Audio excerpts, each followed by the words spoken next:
Alright, welcome back everybody to Livestream Under the Moonshine. This is Livestream Under the Moonshine number 305. Welcome back everybody. If you've been watching and, entertained as much as I have by the letter of the visual novel, this is going to be part 13. Like I said, Livestream Under the Moonshine number 305. It's all going into my playlist over on my YouTube channel. If you've missed any of this and you're watching the live stream now live here on Twitch, be sure that you catch up over with all the playlists over my YouTube channel. And if you're watching this on my YouTube channel, you've been watching the whole thing, thanks so much for tuning in, and I hope you're enjoying it even half as much as I've enjoyed playing it. So guys, this is part 13. We're still in the point of view of Marianne. Marianne is the interior decorator for the city of Luxborn. We're somewhere in Europe is all I know in this whole visual novel. And we're taking different points of view. This is actually chapter 4 in the game, where it's part 13 of my playthrough in my live stream. But we're about halfway through this series, and I'm already probably 15, 16 hours in, something like that. And right now we are kind of like maybe halfway through the point of view of Marianne, who is, like I said, is an interior decorator, and she's been assigned to help some rich folk, help Hannah to decorate her new mansion that she just purchased with her arrogant and very low-life husband, Luke. And Marianne just accidentally ran into Luke. She just happened to run into Luke, I think the night before, the Friday night, or the Thursday night before, at a local pub. She had no idea that it was Hannah's husband, but Luke made a pass at Marianne, when he saw that she was tall and attractive, made a pass, and she liked his looks as well, ended up getting plastered at the bar, as did he. She invited him back to her studio to have some good, unattached fun, but in the end, at the bedside, when things were about getting hot, Marianne, we ended up making this choice. This visual novel does have choices that we can make, and Marianne did make a choice to turn down Luke, and basically saying that, hey, they're both drunk, it'll mean nothing. And the truth was that she kind of was choking up and had some feelings for Luke's wife, Hannah, from the past. That's all we kind of know, is that, when she heard that she was going to be the interior decorator for this Hannah, her heart was skipping beats and moving, beating really fast and stuff like that. And that something about Hannah excited her from the past. That's all we really know. We don't know a lot of details. But we've already played Hannah's point of view a couple of chapters ago, and Hannah, even in talks with Marianne, the interior decorator, I don't remember her ever thinking or having any thoughts about Marianne or romantic feelings or anything like that. So it's definitely kind of interesting to see what's going to develop there. So we are in, guys. Let me go ahead and set this up here. Okay. Go ahead and jump back in. And let me go ahead and catch up, guys, because I skipped a couple little spots here. So, timeline. Okay, that is not what I wanted. Backlog, here we go. So Monday couldn't come any sooner. After taking the floor plans from Miss Santos the day before last, I spent most of my Sunday drawing up plans and calling up my suppliers. Although no design choices have yet been made, I'm quite sure that they'd want high-end appliances, the most expensive materials, and the most pretentious everything. So she's basically looking at Hannah and Luke, because they live in this massive mansion that's supposedly haunted, by the way. It definitely is haunted. We've seen plenty of signs that it is haunted. And some kind of a zombie it thing is spooky as hell, creepy as hell. And this thing has already killed a real estate agent who was friends of Isabel, who was the gal that we had the first point of view from. And Isabel's good friend Zach has seen this thing now. He's been haunted by it. He had nightmares of it, but he's definitely seen it and even taken pictures of it because he's a photographer. So yeah, it's definitely been an interesting visual novel. The writing has been really well done. and definitely kept us on our toes because it's been pretty unpredictable, at least to me. So anyway, although we already read that, so let's go ahead and continue. They usually did, these rich types, based from experience at least. Given how badly this whole thing started, it wouldn't hurt to be prepared. I have to check myself, make sure that I'm not playing with my gloves as one of the other building tenants makes the elevator up with me. It makes me self-conscious that they're in the elevator with her, when the woman's eyes go over me, and I'm sure she was going to point out some perceived flaw in my physical appearance. Well, yeah, she sounds pretty self-conscious there. But I'm saved from being paranoid when they went off a few floors later. Still, the ride up to my floor is absolutely nerve-wracking.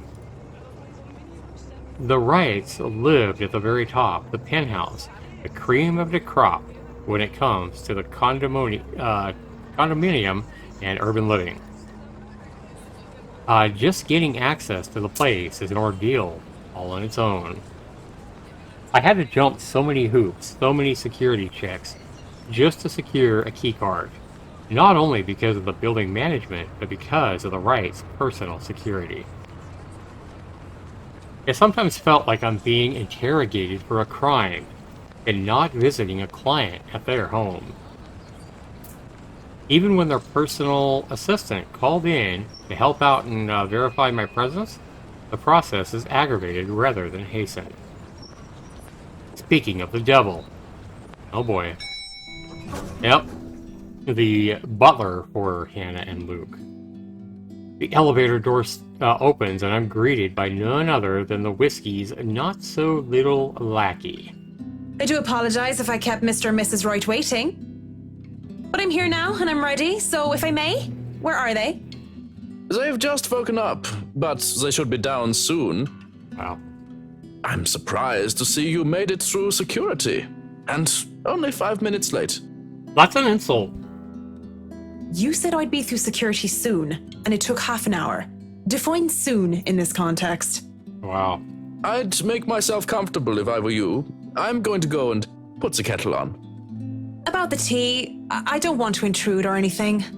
The sir does not like being woken up by the whistling. But who am I to deny tea to a guest? He shows me to the couch before drifting off towards the kitchen, quietly pulling out a teapot, cups, and all sorts of other things in preparation for tea. I ignore the animosity towards his employer that his words implied. I wouldn't be too surprised if Whiskey's own people don't like him. Accepting the quiet and isolation instead, I brace myself for what's to come. In this case, soon apparently means more than 5 minutes, or even 10. I sit in their living room, just waiting. And when the kettle starts whistling and the tea has been served, I continue to wait. At least the silence is relaxing. But then there's a crash. I nearly spill tea all over my lap in surprise, and I look up expecting security to come running in. Even the man at the kitchen counter continues to fix breakfast like he heard nothing. I don't want to speak up about it because he looks far too absorbed in his cooking, and I don't want to be the cause of burnt food, or even worse. However, there's something in me that just wants to figure out what the hell that was, although I am normally not this nosy. What should I do then? So we have another choice here. This one doesn't seem like it's as big a choice as some of the other choices we've had, such as the choice we had to either sleep with Hannah's husband Luke or turn him down. But a lot of times, like I said, guys, in these visual novels, I don't always make the choice that I necessarily want to see or that I think is best.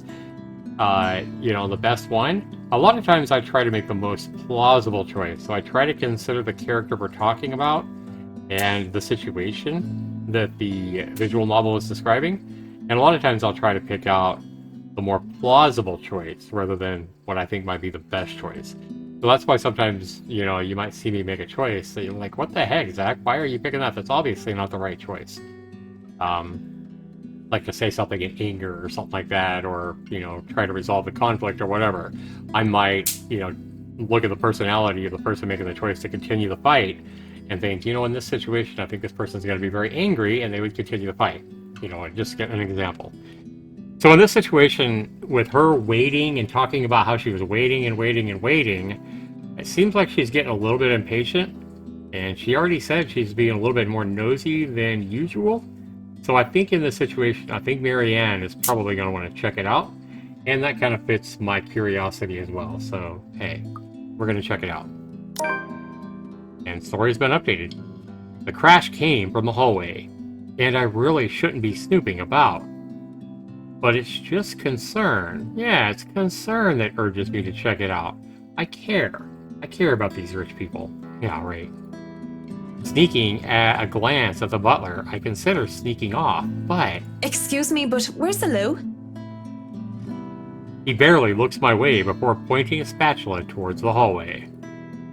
It's as good excuse as any.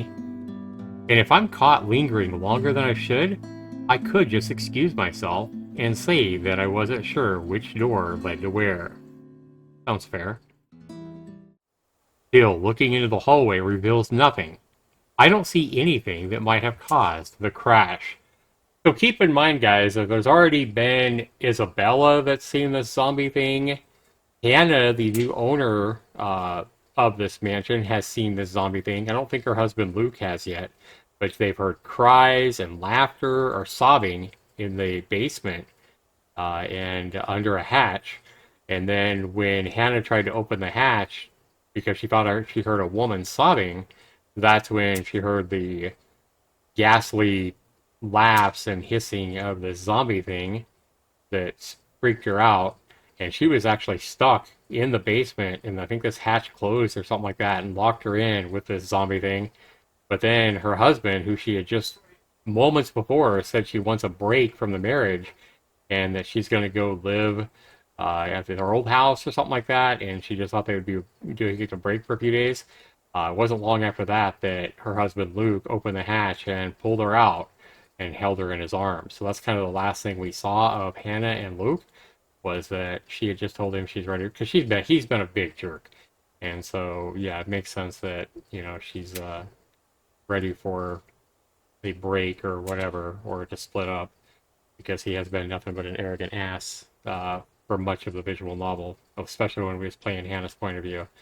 But anyway, I'm just saying that this haunted mansion definitely has had several people come in contact with this zombie thing that's horrifying. And I wonder if Marianne's going to get her first look or, experience with this thing. The hallway, like the rest of this place, is in pristine condition.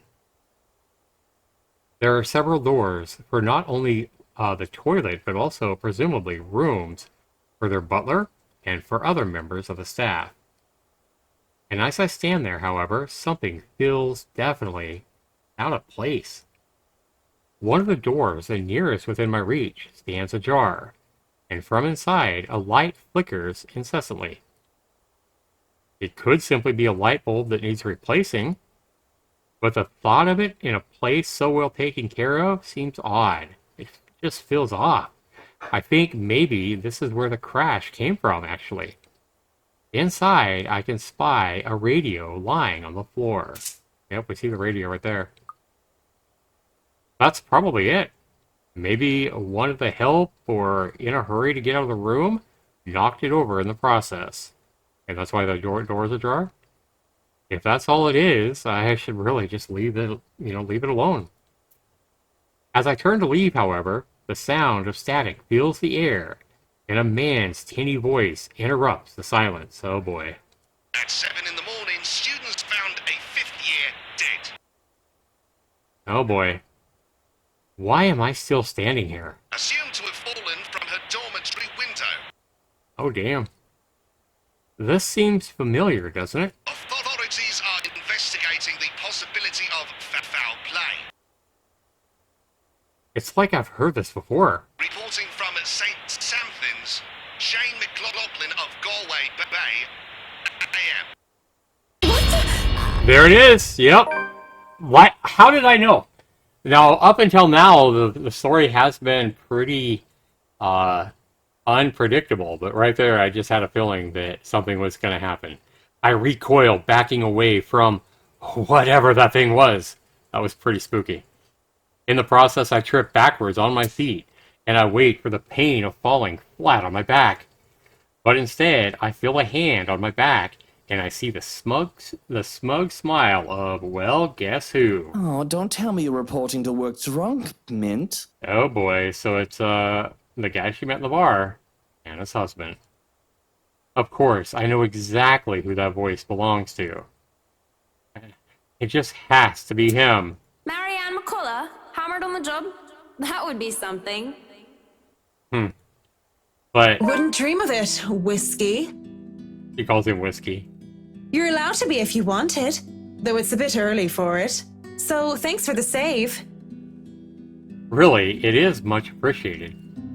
Even though the circumstances during our first meeting were not savory or wholesome, I can't bring myself to completely look at Mr. Wright in a bad light.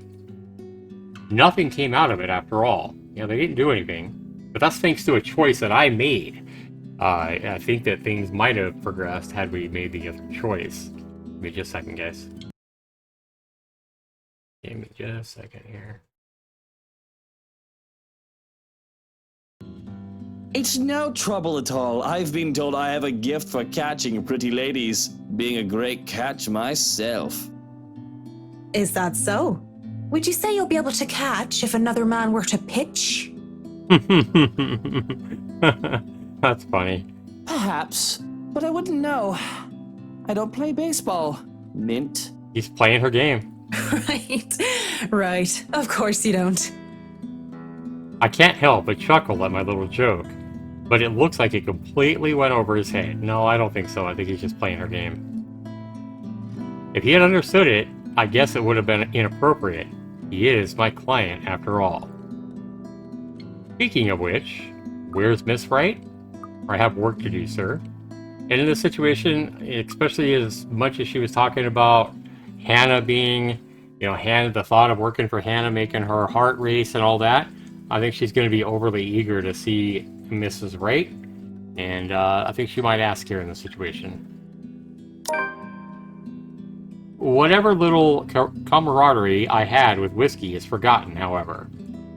I straighten up and glance behind him, only to find that he's on his own, and Miss Wright is still absent. I still remember my place and why I'm here. To continue in such a manner with her husband would feel like a breach of trust between my client and myself. Since you are here, I don't suppose Mrs. Wright is on her way down? It is 10:30 after all. She'll be down here in a moment. For now, you have me. Well. Can't I just chat with a good friend? A good friend, huh? I don't think a night where we talk like two drunk Egypts makes us good friends. Yeah, I would have to agree with her. And if you have any bit of sense, it's better to forget that night ever happened. Yeah, especially since you're married to her client. What? Why not? It was a good night, if a bit boring. You know exactly why. We both know what your intentions were that night. And to find out that you're married? Yeah, well, your intentions weren't good either, but at least you didn't know anything. You didn't know this was Hannah's husband, and you also didn't know that he was married. In fact, I'm pretty sure I remember him telling her a complete bullshit story about how he was single and made a lot more money than he probably does, etc., etc. If there's even an ounce of decency in you, if you'd like the world to be a little less messed up, you'll remember your wife and what you almost did to your Mrs. Wright. Very good point. Oh, she's pretty blunt, but I like it. It's better to get that out of the way once and for all. Well, no need to be such a killjoy about it.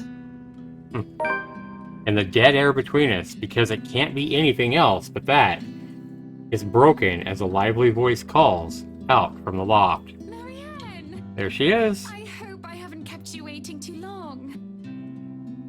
She calls her Marianne, but that's not how her name is spelled. It's spelled completely different. But she did say Marianne. I know we agreed we'd start at 10 o'clock, but mornings just simply do not agree with me.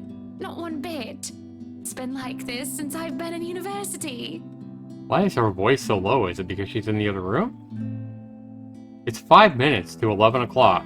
These high-end clients sure like to be fashionably late. I'm used to it though. Much like how I'm used to so many years of hearing people mispronounce my name. Yep, she definitely mispronounced her name. Besides, berating or correcting my client would be extremely impolite. And Marianne doesn't sound too bad when she says it. To be fair, it doesn't seem like she's late on purpose. Okay, hopefully her volume is higher now? I see you're up, Yep, she is. darling. You know, you could have woken me up as well. Were you showing Marianne around? Not that there's much to see. This place is so tiny compared to the mansion. Right? I'm more worried about the way she stares at me, judging. Such a look.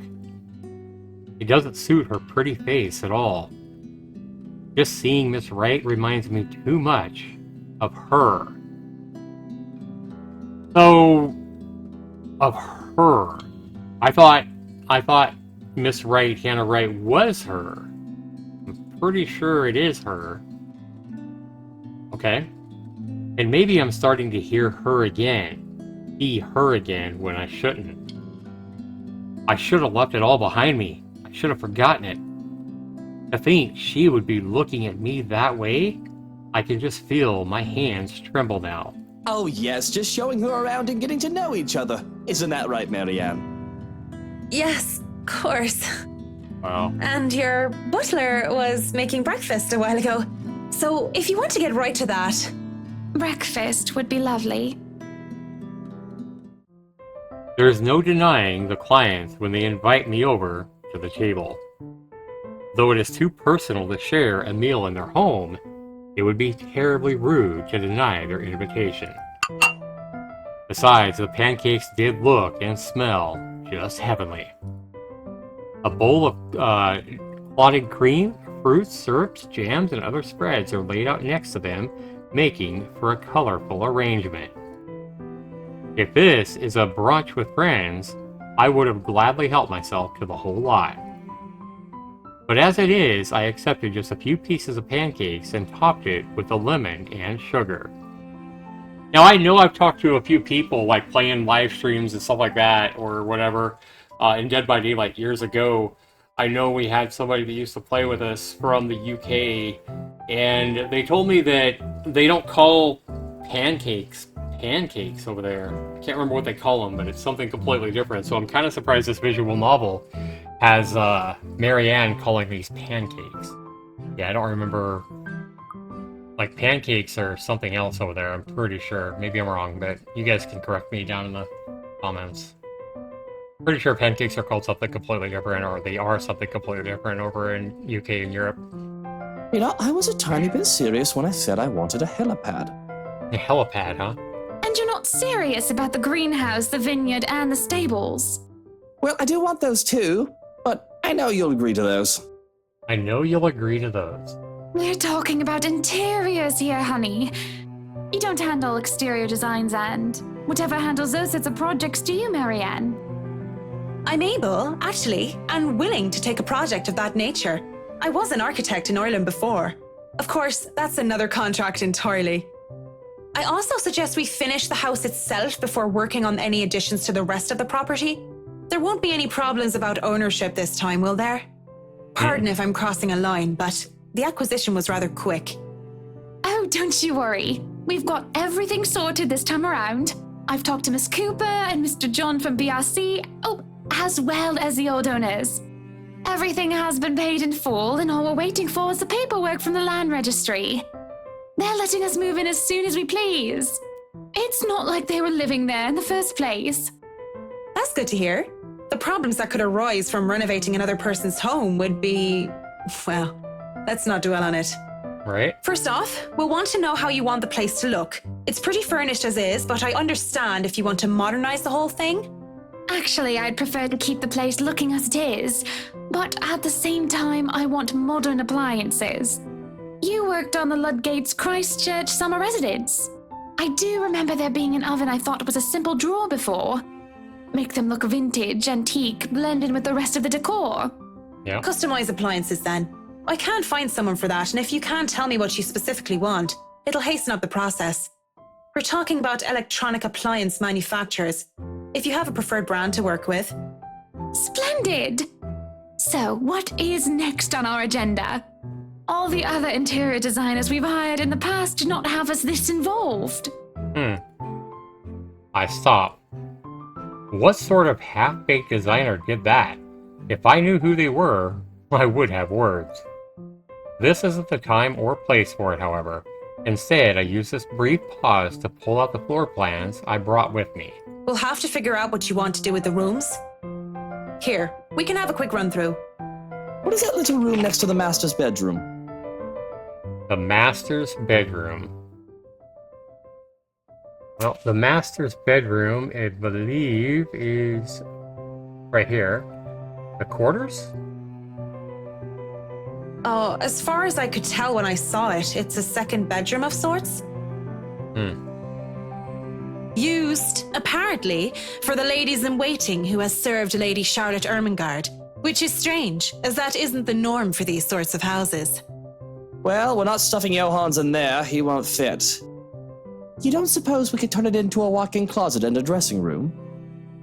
I love fashion, but do we really need to turn an entire room into a walk-in closet, dear? We'll have large closets and a wardrobe in the bedroom already. Yeah. Says the one who takes 3/5 of our closet. 3/5, 60%. Well, what do you suggest we do with it? I thought a utility room of some sort would be nice. A craft room where I can do fun things. Or maybe a children's room might be nice. You know, for when Kylie comes over. Or if Rochelle visits once she's had a baby. 1, you are not inviting that witch. And 2, there's a whole mansion for Kylie to play in. We don't need a children's room, and you don't even do arts and crafts. I'd like to turn the guest's room and the study into my personal office, by the way, if you don't mind.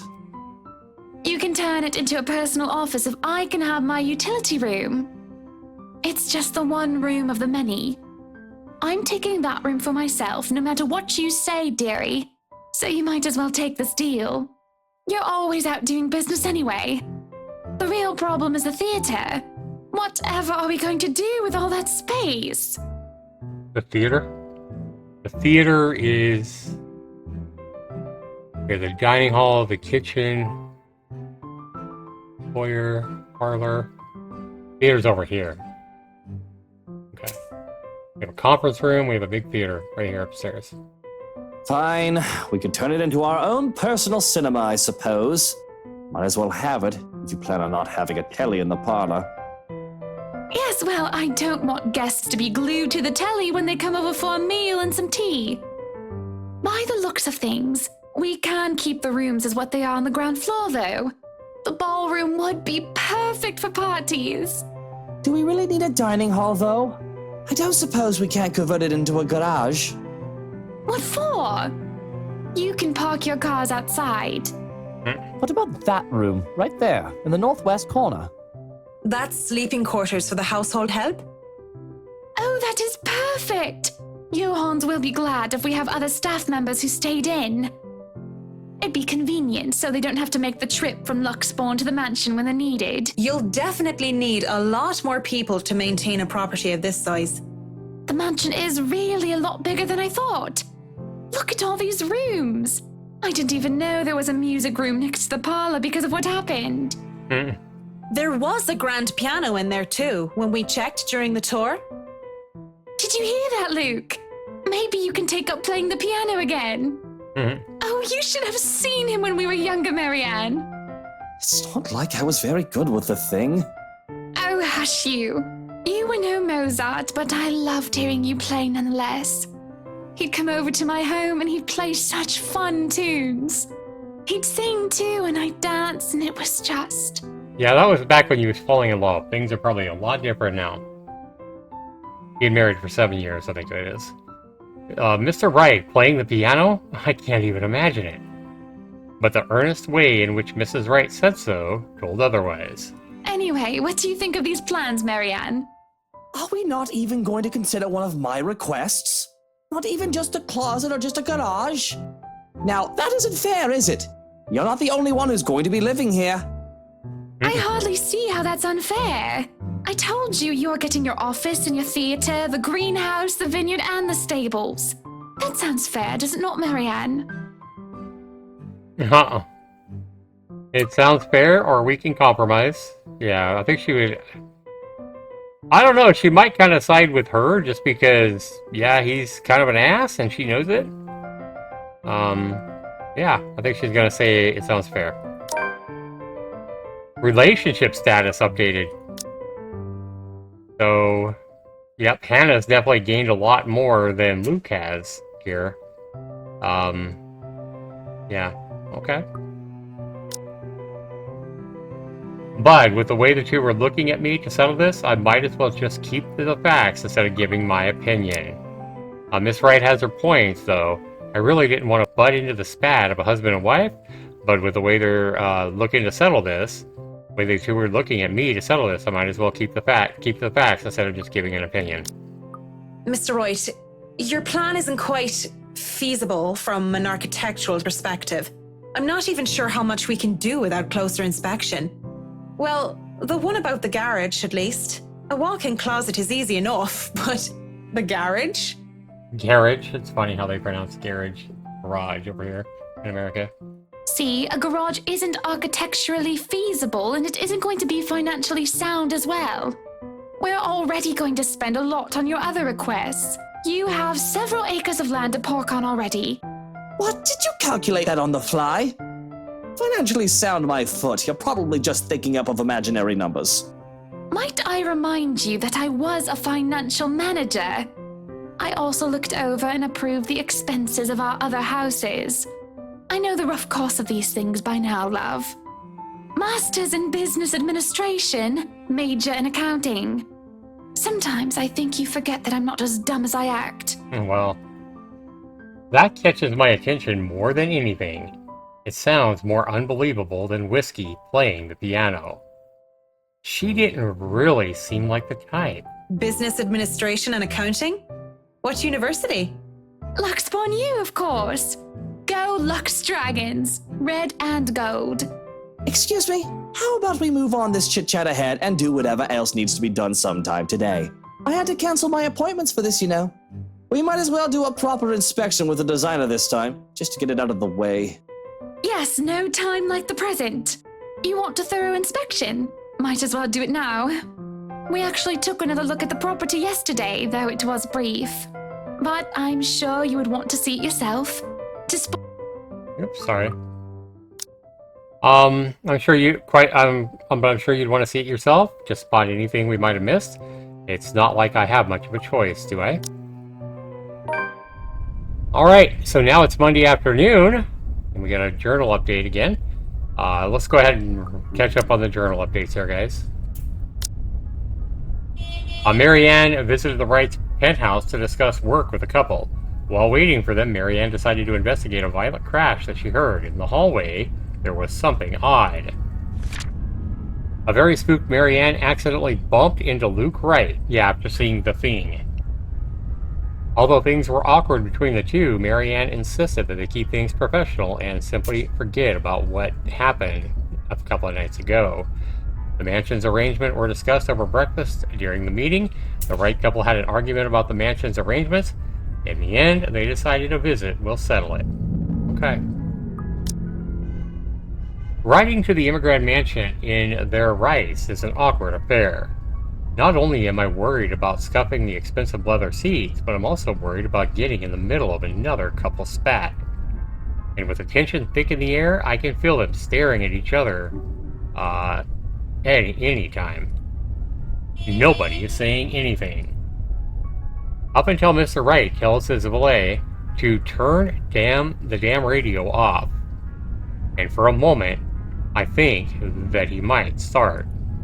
But instead, he just stays quiet, and so do the rest of us. In the end, the sufferable silence stays. Alright, Monday afternoon. I have never been so glad to see a house. Stepping out of the car and up to the mansion met the end of an uncomfortable ride, and I can finally take a deep breath of fresh air. The beauty of the place never fails to make me gaze and to wonder every time I see it as well. Mrs. Wright moves towards the front door, keys in hand, and I can already hear Mr. Wright flying. All right, Hans, we're going to go in, but I want you to look around the place. Familiarize yourself with it. Know every nook and cranny, every inch of the lot. Go and see where we can put that vineyard and the other things we talked about. We'll want to know where to station security as well, so go around the perimeter and figure it out. Scout the property and circle the perimeter on foot. You do know this is 46 acres of land, sir. Well, you are not driving the car over the grass. Put those long, spidery legs of yours to good use. I didn't hire you to stand around and look intimidating. Go, mush. Someday I'd like to ask how Johannes can even stand and tolerate that man. Why doesn't he just quit? Certainly the pay can't be that good. Even I'm a bit put off by our mutual employer, and the only thing that keeps me from bailing is the fact that we've already signed a contract. At least I'll only be working with them during the duration of the project. He works with them every single day. Sometimes I think you hired me to make me suffer for your amusement. Damn. Someday I'd ask. I feel a bit bad for him. Yeah, as do I. If it's any consolation, he'll be away from Mr. Wright, if only for a little while. So, in the foyer, we're able to enter the mansion after a bit of standing out there in the sun. This wretched, strange sunlight that is far too alien and rare. There had been a bit of a problem with the missus not knowing which key was which. The first item on the agenda would be the grand staircase. It seems sturdy during the open house, but a closer inspection might say otherwise. There are no obvious marks of damage nor wear and tear, probably re-threaded during the renovations. Peeking under the grand carpet, the wood is properly installed with the bark placed down to prevent cupping. The carpet itself could use a vacuum, however. Structural conditions, from what I can see, without actually dismantling the thing, look to be in good shape, and the handrails and support posts are firm. The work on it should be commended. I can't look much more into the rest of the foyer, however, because Mr. Wright starts to hurry us up into checking the dining hall. So, what do you think? Certainly we can't turn this area into a garage. Right? It's Jacobean architecture. I'd say these would be pilasters and not buttresses, but you never really know. They really liked mixing up these elements. You could say it was pretty avant-garde at the time. We might hit a support beam if we're not careful. And in layman's terms? From what I see here, we could risk great damage to the house if we try to turn the dining hall into a garage. The man didn't look too pleased at this. There's a look of disappointment before he sighs and looks around the place with an air of defeat. When he moves to speak, I dread another unreasonable demand. Yet again. This will stay a dining hall then. But if I may have another request instead, at least spruce the place up with some flowers, some plants or something. It feels so old and dead in here. Yeah. That's hardly unreasonable. Daffodils are a must, I presume. And the look that passes between the two of them, there is a genuine look of fondness there. This is the first time I've seen such an exchange between the two of them. Yeah, and I mean, look at the art. You can almost see the look she's talking about. Look how they're looking at each other. The eyes are on each other. You might even assume that they're looking at each other with love. If anyone are to see them like this, there is little doubt that they loved each other. Of course. And I want a garden full of them. Now, if you excuse me, I'd like to look at the rest of the house. I'll just be around here downstairs if anybody needs me. And that leaves Miss Wright and I. He's quite fond of them, you know. I can imagine. He looked terribly upset when we told him he can't have his garage. I meant the daffodils. We always have a vase full of them in every house we own. Somewhere, I'd like to think, they may be about his mother. He never talks about her. I don't even know her name. Damn, and been married 7 years? He likes to flatter, claim that they remind him of me, but he's always loved the flowers, even before we married. And much like the piano, I didn't take him for a person who liked flowers. Daffodils least of all. What's next? Am I going to find out that Mr. Wright saves kittens from burning buildings? That's I'll pretty go funny. and snoop about upstairs. You go and do whatever it is that you have to do. And when she goes, without even asking if I need her here, I'm left standing to stare at the walls. Really, I don't need to do a thorough inspection of the building itself. It really isn't part of an interior designer's job. But the architect in me is committed to doing this task with every project. If I'm going to make a living space that has both of them form and function, I might as well make sure the entirety of it is safe for my clients. And since I'm already here, I roam around the dining hall to check things off my punch list, if you will. But when it's time to move on, I hesitate.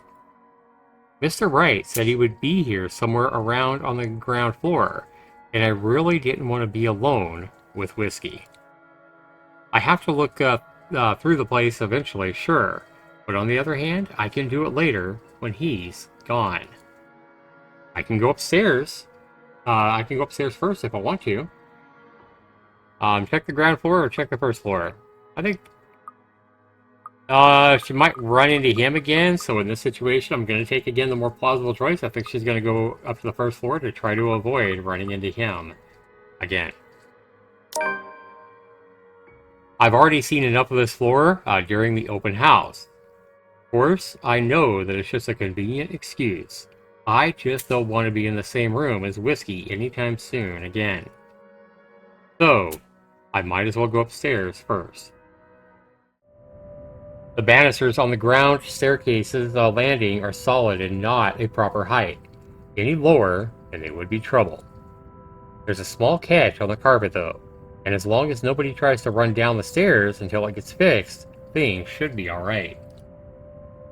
And the stained glass? Right up here.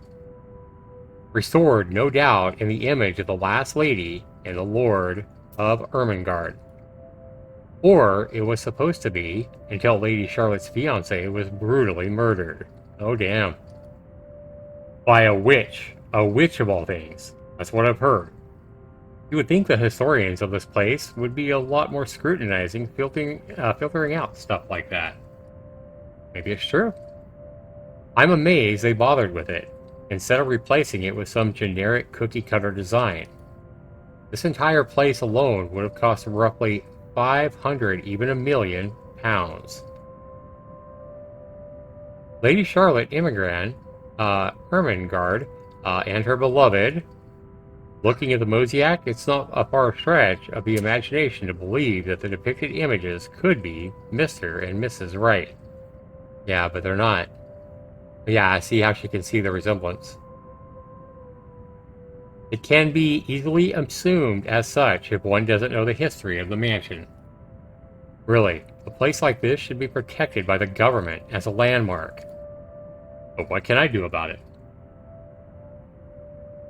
Walking into the East Wing, I try to go into the theater, but I'm met with an obstacle. The obstacle is locked doors. 2 doors, and both of them are locked. I'd be frustrated. Would be, if I already hadn't snuck off while the Wrights were having their little business meeting with Miss Cooper before to take a peek. With what Mr. Wright wanted, we'd have to install a powerful projector, the type they use in cinemas, and a projection screen. The seats would have to be reupholstered, if they're to be any comfortable, and the walls will have to be covered in dark material. Paint, wallpaper, or install wall-to-wall carpeting. Really, of all the rooms I could be jealous of, is this one. I could just picture myself in there, watching old kung fu flicks on a weekend-long marathon. Makes me wonder what kind of movies Miss Wright would like. Rom-coms, perhaps? Her husband, on the other hand, I'd rather not like to think about it.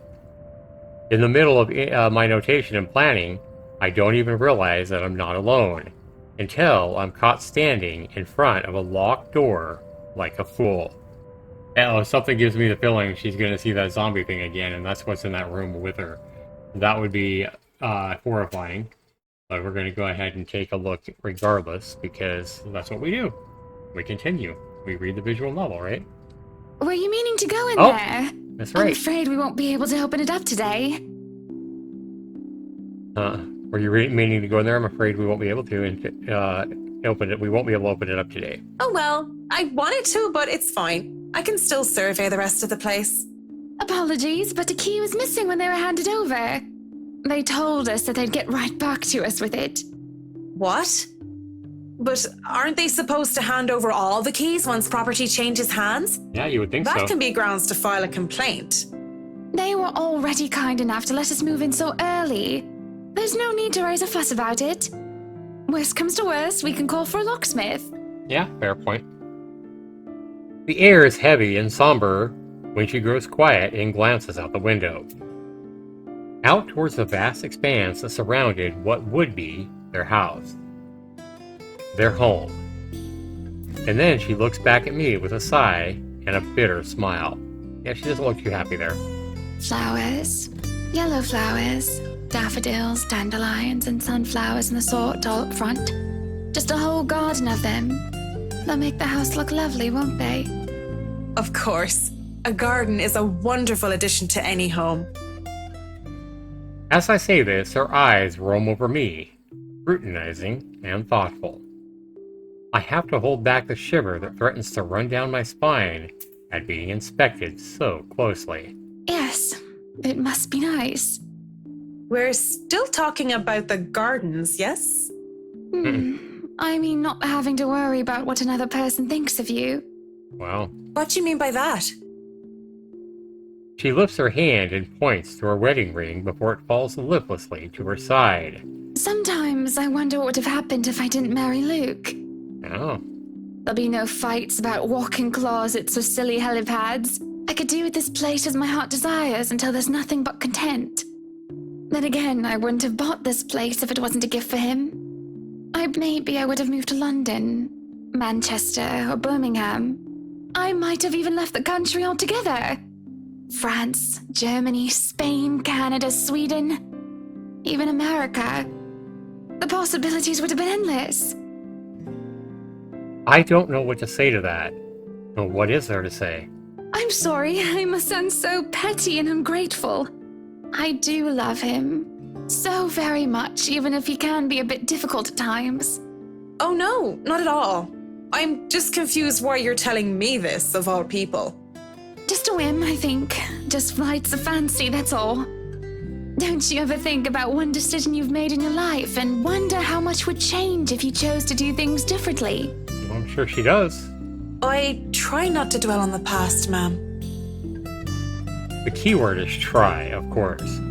Thinking of the past things brings up too many ghosts. Memories of her. And I do wonder what would change if I had said yes when she asked for me. Maybe she would still be with me. Boy, that makes me curious. Who the hell is she talking about? Was she? Because we saw in, I think it was, this is part 13, I think part 11, when she first heard of that she would be doing the interior decorating for Hannah Cooper, or whatever her name is.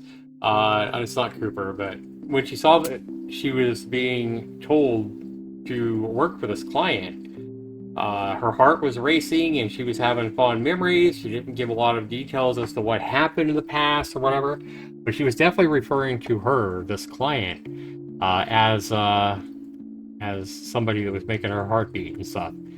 So definitely, I'm really confused as to is Hannah actually indeed her from the past? And if so, why is Hannah not acting weird as well? I don't know. Hopefully we'll get some answers to all that. So, should I ask her, why don't you decide on your own? Or you must have been quite the pair? I think I'm going to go with the pair. I think this is probably something she'd be more likely to say. You must have been quite the pair, Mrs. Wright. Hannah Evans and Luke Wright taking Luxbourne by storm. At least, that's what I've heard. And that gets a giggle out of her. Okay, so do we got more of a relationship? Yep, looks like the relationship's growing just even a little bit more. And can I be blamed if I like the way her eyes crinkled? Or how she sounded when she laughed? Quite the celebrity couple, according to all the newspapers. But it wasn't always that way. Father certainly didn't approve of him at first. Why, he told me to stay away from him. Told me that I was too good for him. That's the usual overprotective dad speak, though. But of course, you know that. Well, I think I would have to agree with her dad from what I've seen of him. Even though she might love him, the guy is a complete ass, I'm just saying. In every shape, way, and form of him. I mean, look what he tried to do at the bar. He definitely made a pass at this gal, not knowing yet that she was going to be the interior decorator for them. He made a pass and even went to her studio to try to have sex with her, and he was frustrated when she told him no. So he definitely tried to cheat on his wife. And that's not good. I was too busy keeping my grades up at boarding school to maintain my scholarship. Never mind the fact I went to an all-girls boarding school, so father never had any reason to fuss over boys trying to date his little girl. And what did you tell him? Considering you are Mrs. Wright now, you or the mister must have convinced him otherwise. Yes, well, I told him I was my own woman and I could decide who was deserving of me or not on my own. Thank you very much. That never stopped him from making sure Luke couldn't get anywhere near me without an escort and a guard anyway. Though he certainly wasn't that overprotective when I was dating Jack. Maybe your father considered this Jack a more capable man? Maybe. I doubt it. Jacqueline was nowhere close to being any sort of a role model when we were in college. She was rebellious, reckless, and immature. Everything I wasn't. Oh, ding, ding, ding, ding, ding, ding. I think we're getting somewhere. Jacqueline, huh? So it must have been some time ago that Marianne remembers her. And it sounds like Hannah might have been honest and maybe had given her her real name, or she knew her real name. And it seems like Marianne might have told her that her name was Jacqueline. Could that be? Miss Wright talks about not Jack. She said Jack at first. Her father never talked ill about Jack the way she did Luke when she was courting Luke. And then she goes on to say Jacqueline was nowhere close to being my sort of role model when we were in college. She was rebellious, reckless, and immature. Everything that I wasn't. Something tells me that Jacqueline is Marianne. We'll see if I'm right about that. But she was quite the charming, stunning woman, and I think that made her quite likable. And that takes me by surprise a lot more than the fact that Mr. Wright's father-in-law didn't like him. That much was to be expected, right? But this? I have nothing against them because that's their thing. Though the nuns and the priests would say otherwise. Although, wasn't she worried about the implications, the rumors that would have arisen about her dating another of the same sex? She remembers that. She remembers at least thinking that she was worried about the implications, that Hannah was worried about the implications of dating somebody of the same sex. Especially with someone of her social status. You look surprised, Marianne. The first thing anybody needs to know about me is that I go after what I want. Oh, wow. And when it comes to who I love, it doesn't matter to me whether they're a man or a woman. It is a nice enough sentiment. Still, the thought that this lovely lady before me had once been with another woman? I can feel my cheeks heat up a bit, and I panic, thinking they might be red enough for Miss Wright to notice. I can't tell, though a coy smile graces her lips. Legs, we called her, because of how often she was running about because of one thing or another. Climbing up walls and, what do they call it now? Parkour. And also because of her, well, legs. And you went after her? Okay, so I no longer think that For whatever reason, maybe Hannah here reminds her of somebody that in her past, Marianne's past. But yeah, for whatever reason, maybe she's beautiful like the person she remembers, the gal that Marianne remembers. And now she's finding out Marianne's finding out that Hannah says that she had a female in her past, and you know she would do anything to get what she wants, and she doesn't care who she loves, man or woman, and you know she's not gonna shy away from loving a woman if that's what her heart wants. So this is making Marianne blush. It does almost seem like this is all new to her, Marianne. Not right away. When I first met her, I wanted nothing to do with her. She was so improper and uncouth. But I slowly realized that didn't mean she was a bad person.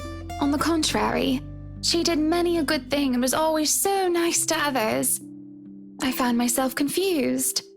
I couldn't figure out if I wanted to be her or wanted to be with her.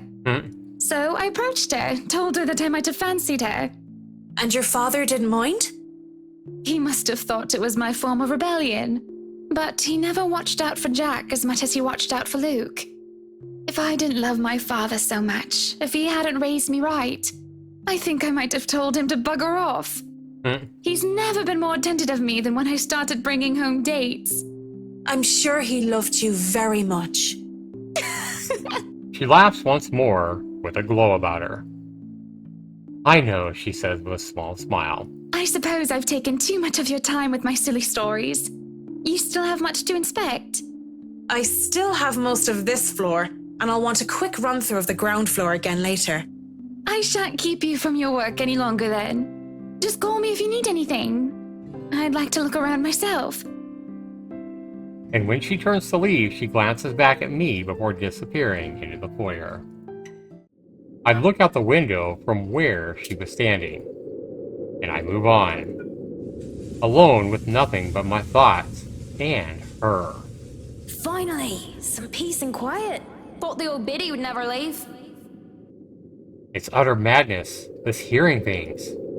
I reckon it's just the stress, though I don't know what exactly I'm stressed about. If meeting Miss Wright has really thrown me for a loop, I'd be worried. If I'm developing some sort of psychosis or disorder, well, I'd call a doctor. But hopefully it isn't that. Not right here, and not right now. I mean, it could just be that personal talking cricket, the conscience, so to speak. And I'm only noticing now. Though if it is, it isn't very helpful.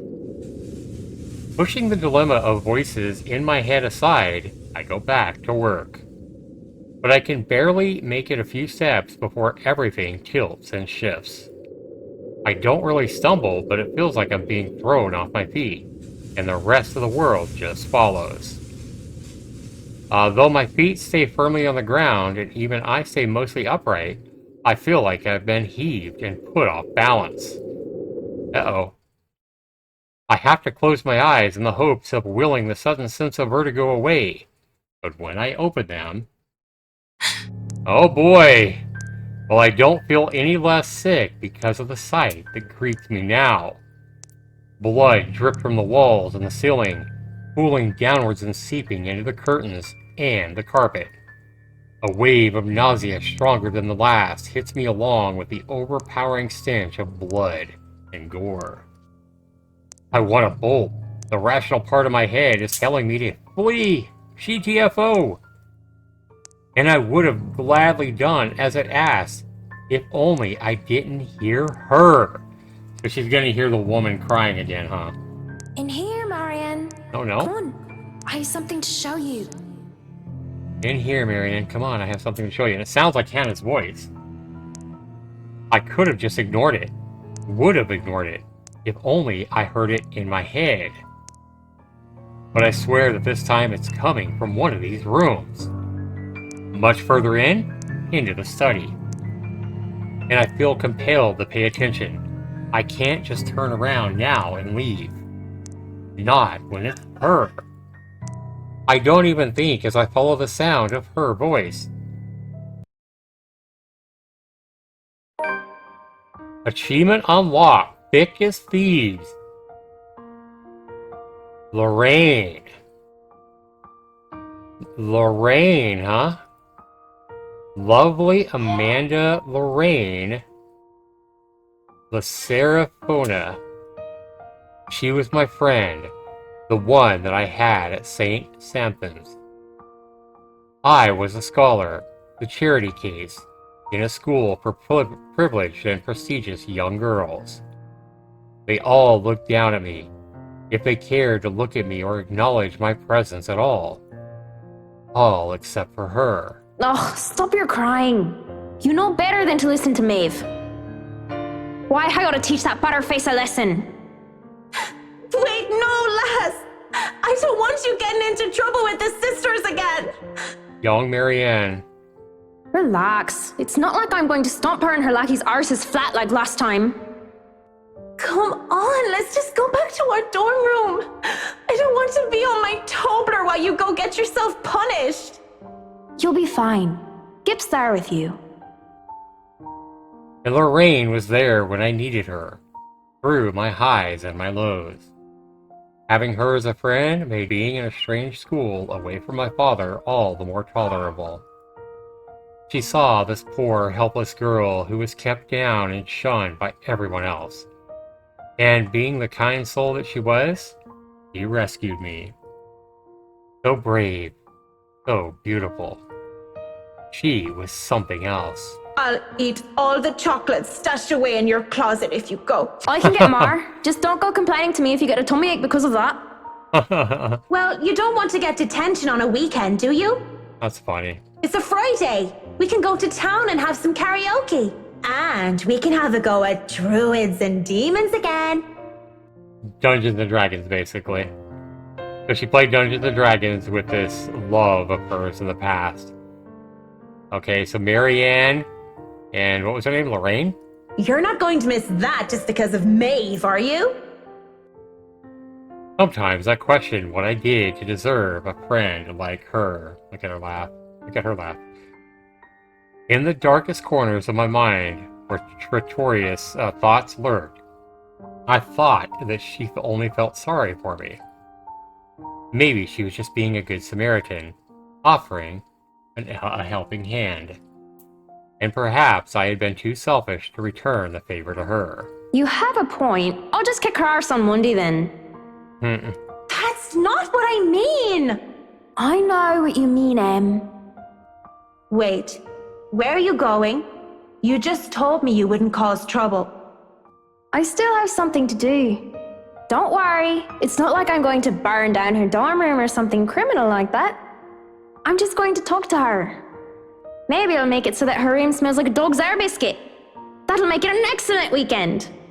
I'll see you in a bit, Marianne. Lots of Tobblers! Because when she told me that she loved me, I couldn't admit that I felt the same way for her. Ouch. Not to her, and not even to myself. It was wrong. I was taught that way. Husband and wife, a man and a woman. Unclean, impure. I prayed for her and I, for our sins, and for salvation. I wanted to apologize for disregarding her feelings so callously. It must have been like a slap in the face to her. But life had gotten in the way. Exams, which were trivial in hindsight now, they took top priority. I had to keep my grades up to keep my scholarship, for my father. I told myself I would apologize to her when those were over, and that I needed to focus first, and not let anything distract me. I mean, that makes sense. It had been easy, when she avoided me like the plague. She was upset. Hey, I get that. Damn. Monday in the evening now. And she's still in this bloody mansion now. I thought I had time to make things right, but... At 7 in the morning, students found a 5th year dead. Assumed to have fallen from her dormitory window. They told us that it was an accident. That was the official statement. But I knew better. She was dead, Oh my god. He was dead because of me? What? Maeve had a hoot when I kicked the bucket, didn't she? Oh, wow. Had a hood when I kicked the bucket, didn't she? That's what Lorraine says. Holy crap. Ding dong, the witch is dead! Wow. She had, though she didn't say which, Lorraine. But at least Maeve had the courage to admit how she felt about me. I don't even know how long I've been stuck here in a trance now. In the mirror, Lorraine smiles at me. She's as beautiful as I remember her. But then... uh-oh. I feel bile rise up in my throat as her clean image warps into how she looked when they had found her dead, lying on the cold, hard ground. That's terrible. That's so terrifying. Look at her face. And look at those eyes. This almost looks like that zombie thing. Probably is a zombie thing. Good Saint Gympna, great wonder worker in every affliction of mind and body, please help me. I'm seeing things. I'm hearing things. I think so. Am I going completely insane? Looking everywhere but at her, I hope and pray that there is enough will, whatever this, to go away. It doesn't even immediately register in my head that I can just leave. You, on the other hand, can't even look me in the eye. Yeah, look that in the eye. This isn't real. You're not. You're dead! I'm dead. Because of you. And you won't even look at me. Look at me. Oh, wow. My breathing quickens and I can feel my heart being torn apart by her very words. I'm so sorry, Lorraine. Look at me! Damn. I can't take it because she's right. It was all my fault. The least I can do is look at what I've done. Lorraine, broken and bleeding, looks at me with such hate-filled eyes now. An unnatural smile stretches across her face, and I can only see malice in it. And then she lunges as the mirror ripples around her form, and the glass parting like the water surface for her. She grips my shoulders, and I can feel her nails dig deep, sharp even through the fabric of my clothes. There you are. Oh god, objective escape from Lorraine's grasp. Use tab to skip the QTE? Okay, wait a minute. You're coming with me. Okay, wait a minute. No, we're continuing. Can we do this again? Okay, there you are. I wasn't even ready. Okay, so A and D. Oh, this is back and forth. Gotcha. You're coming with Oh my god, this is hard. Let me do this again. Yeah, we're continuing. We're not giving up. Okay, we have not done any QuickTime events at all, guys. I may have to skip this if I can't do it. Holy cow! Ah! You're coming What the hell? Okay, let me get both hands on this. Holy crap. This is actually fun. This is intense. Alright. Alright. Got both hands on it now, guys. Whap, whap, whap, whap, whap. There we go. I had to get both hands on that to do that. Apologies spill through my lips as tears cloud my vision. But I won't give in to this madness. With every bit of strength I have left, I struggle to get away from her. Fear grips and threatens to choke me now. I endure, and I escape. And without turning back, I stumble back out. In my panic, I don't even care to look at where the hell I'm going. With one hand on the wall to steady me, I just hobble as fast as I can away from the study. Away from that damn mirror. Freedom is bittersweet. I'm free from the madness, it seems, as running out into the hallway reveals it to be in pristine condition. But it means I've turned my back on Lorraine yet again. Well, I think I turned my back on that Lorraine again as well, I'm just saying. But I have no plans of stopping now, not until I know that I'm safe. And if that means walking back to Luxborn, as ridiculous as that idea is, then so be it. Someone suddenly grabs a hold of me, however. Fingers digging deep into my shoulder, and my heart nearly stops. My body seizes and I nearly scream. Marianne, you look awful. I mean, not awful, but... Did something happen? Are you alright? This is right. Oh wow. Without even thinking, I sought comfort, seeing that it wasn't her. Yeah, Hannah is definitely not her. I thought Hannah was her. I guess just the looks of Hannah that she had seen in pictures or whatever reminded her so much of Lorraine. Wow, that would really surprise Hannah, I think. Her leaping into her arms like that. Her face right between her breasts. Jesus.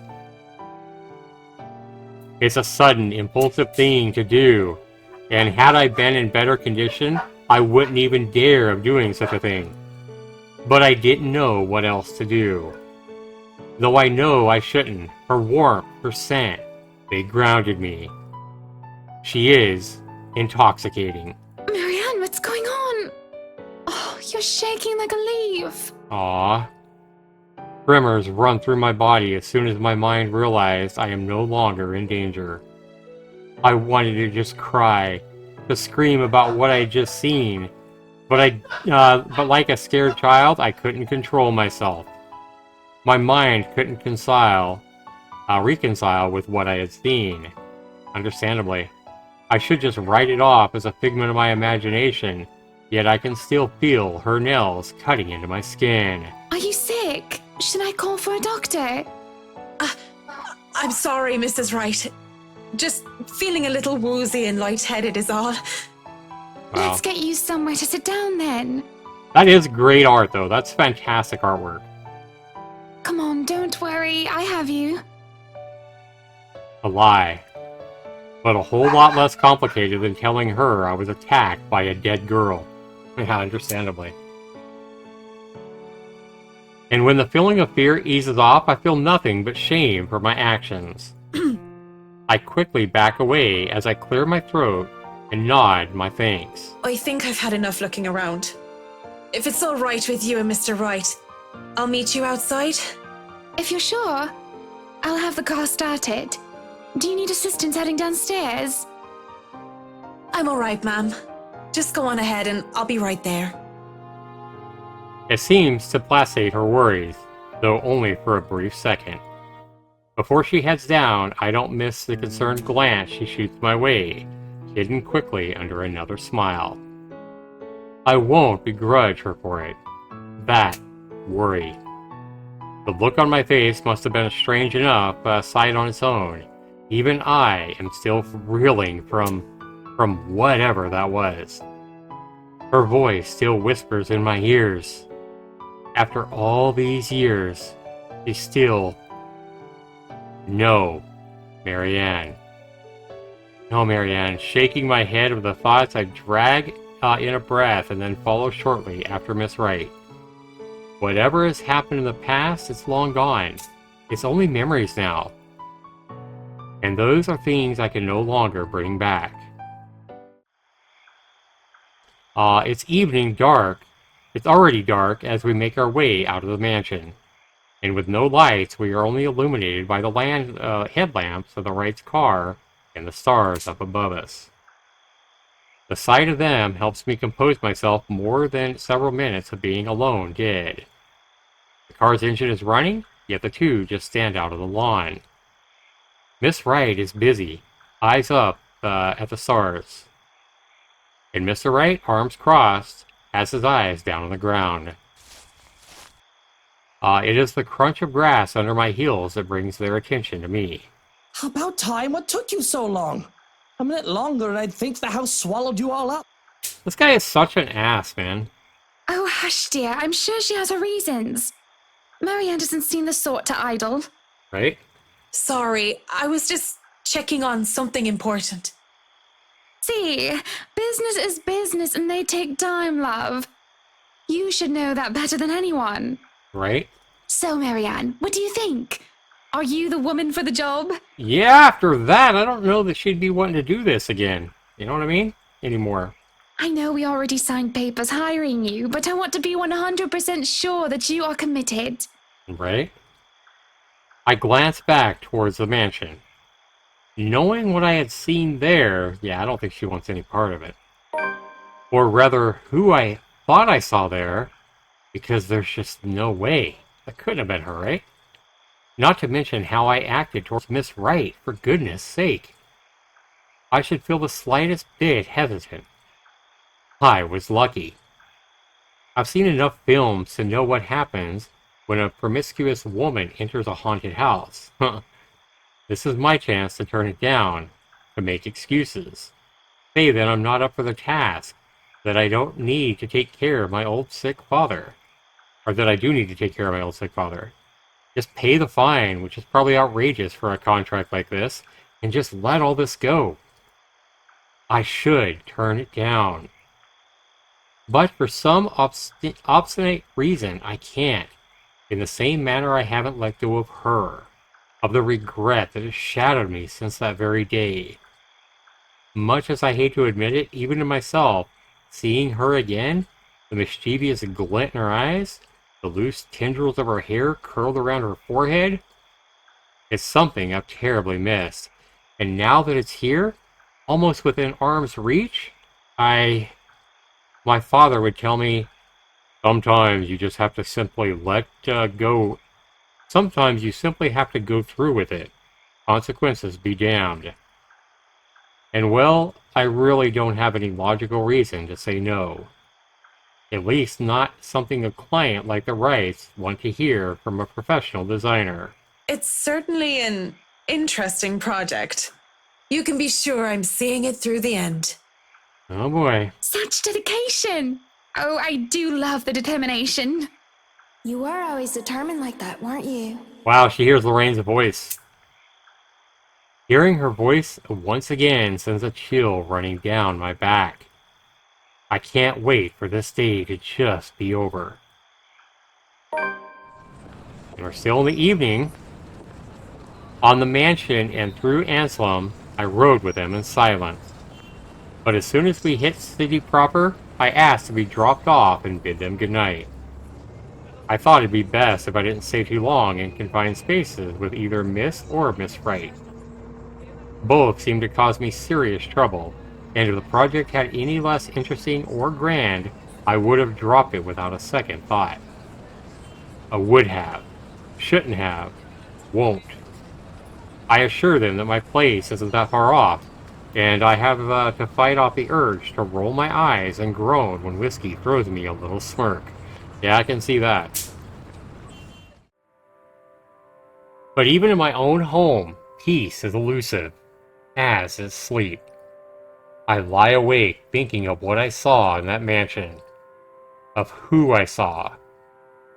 If I so much as hear a single whisper from her, if I so much as see a wisp of her hair, I'm afraid I'll simply go mad. But none of that happens, and it makes me feel hollow. Boy, that's kind of sad. Wow. For 2 nights, I've had trouble sleeping. But it's only one morning when fatigue has already let me rest, and I'm reminded of what terrifies me so. Alright, guys, with that, we're moving on to 2 or 3 days later on the 26th, Wednesday, October 26th. And we're going to find out what the hell's in her dreams, in Marianne's dreams, in the next part of the letter. That would be LiveStream in the Moonshine number 306. So we're going to go ahead and save it here, guys. We're definitely going to go ahead and save. We're going to continue to save Marianne. Yes. And we will find out what she's dreaming about, probably a nightmare, when we return in the next chapter. This has been a little bit longer chapter, guys, but like I usually do, I like to try to finish out the day, and that's what we did. A little bit longer chapter. Definitely a lot more interesting and even spookier and horrifying and everything else than the last part. So hopefully you guys have enjoyed this. If you're watching this on YouTube, be sure to comment down below, guys. Be sure you like the video, but be sure and comment and let me know if you're enjoying my playthrough of the letter. I'm gonna go thank you guys for being here, and we'll see you in the next chapter of the letter here in the next few days. This has been Zach from tonight, everybody. Thanks for watching. See you in the next one. Peace.